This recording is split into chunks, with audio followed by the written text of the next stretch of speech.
So today we are going to dive into Logic Mixer and understand how Logic signal flow operates. Okay, so basically when you launch your Logic, you have this one channel that is always engaged over there. So the rest of the channel, you have to create them.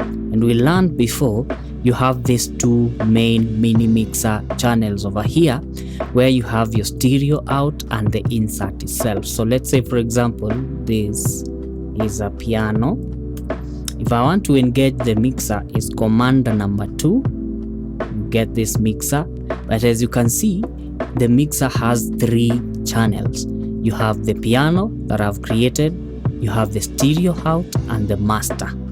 Okay, so this master, most of the cases, remember we learned about this window and how to customize this. Let's get back to normal, that is beats.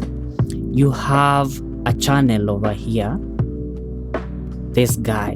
When you're playing something, let's say we are playing metronome, you will see there is a signal over here. So this signal is the signal command number 2.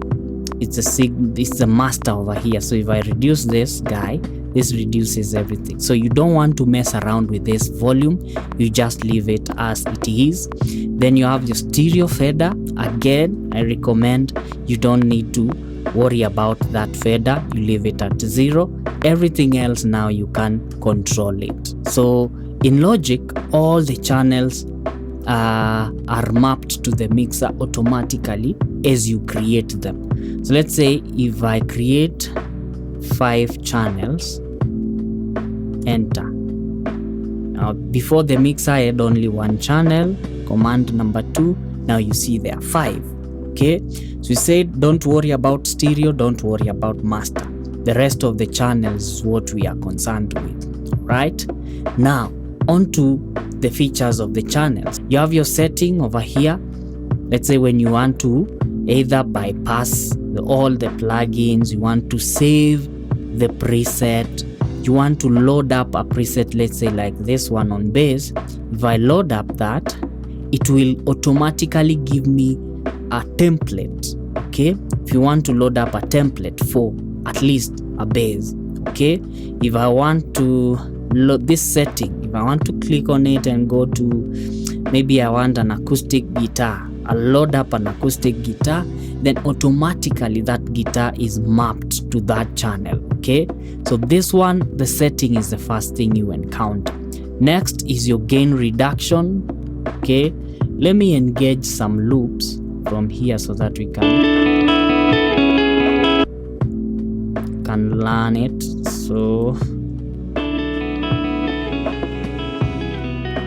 we have that. Let's go to command 2, your mixer. So there's no gain reduction, but let's say I engage, this is where you engage your audio effects. It's where you engage your insert effect. I come over here and say I want a compressor. You can see now the gain reduction has activated. Before this compressor, the gain reduction was not there. So what gain reduction helps with is you to observe how much of the compression is happening on that signal track.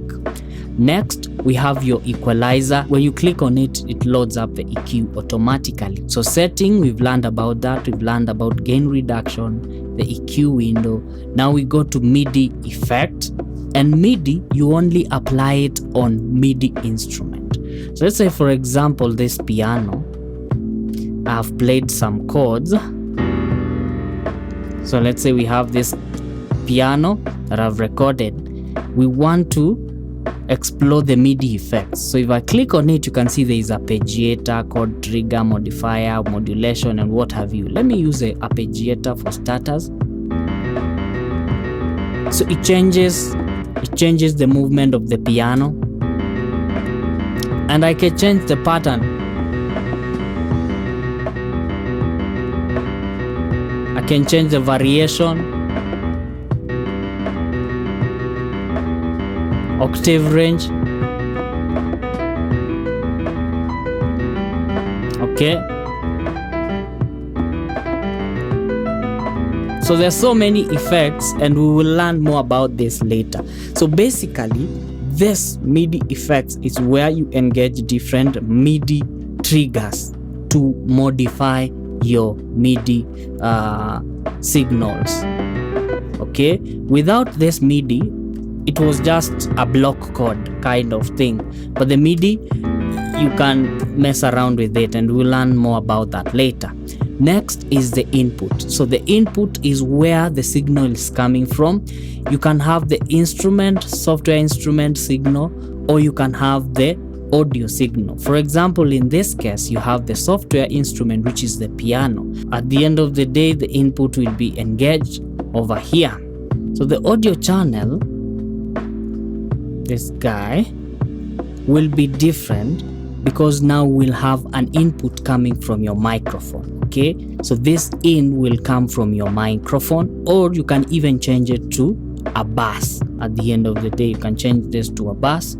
So you can either use a microphone or a bass, the in and out.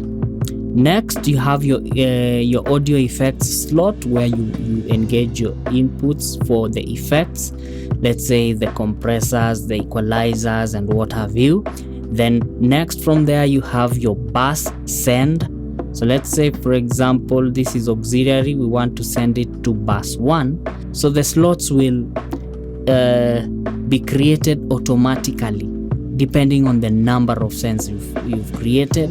And then also the mixer auxiliary channels will be added automatically to the mixer.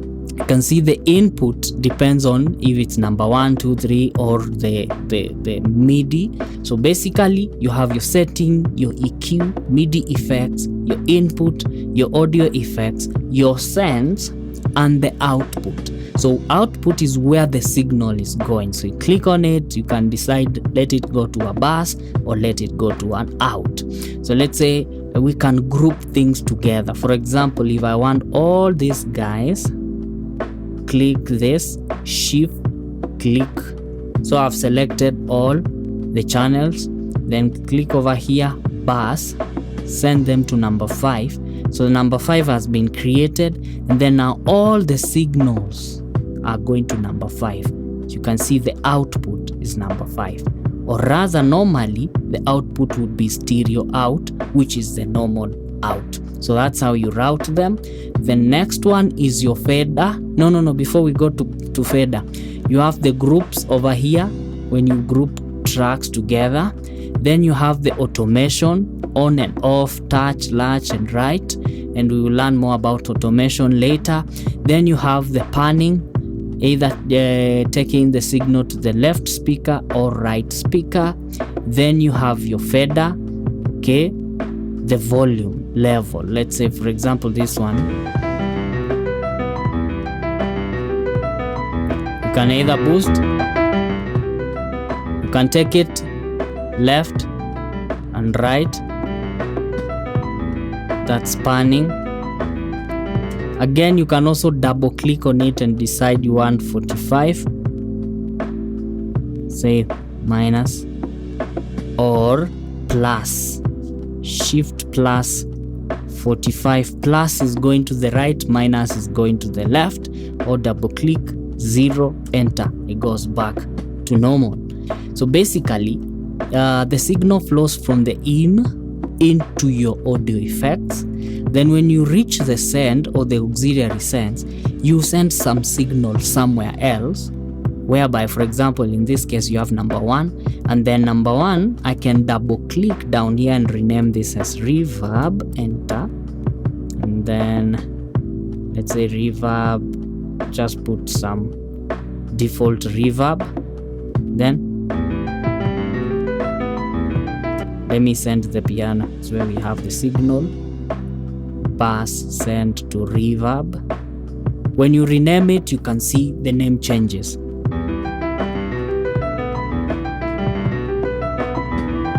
Okay, I've exaggerated it. And then you can also bypass the bass from here.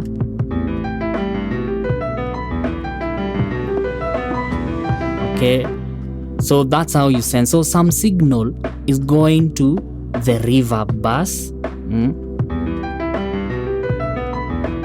Let me exaggerate this. And you can see down here now, I have two signals occurring at the same time.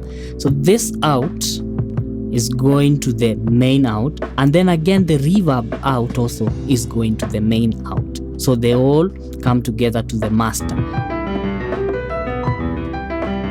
Okay, so that's how you engage your effect bus. So you can do reverb, you can do delay. You just double click, rename, then engage delay, engage delay. Then after that, you click on an empty slot on the bus, then go to bus. Then you can see now the name has changed. When you rename the buses, it changes from being auxiliary template to the name that you've given the channel. So I click on delay. Now I have sent my piano to two different buses. So I'll engage this guy.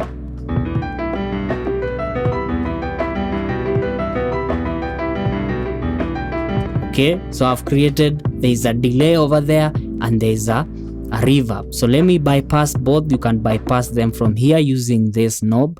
Click on it, click on it. So now it's dry. I can also bypass the MIDI.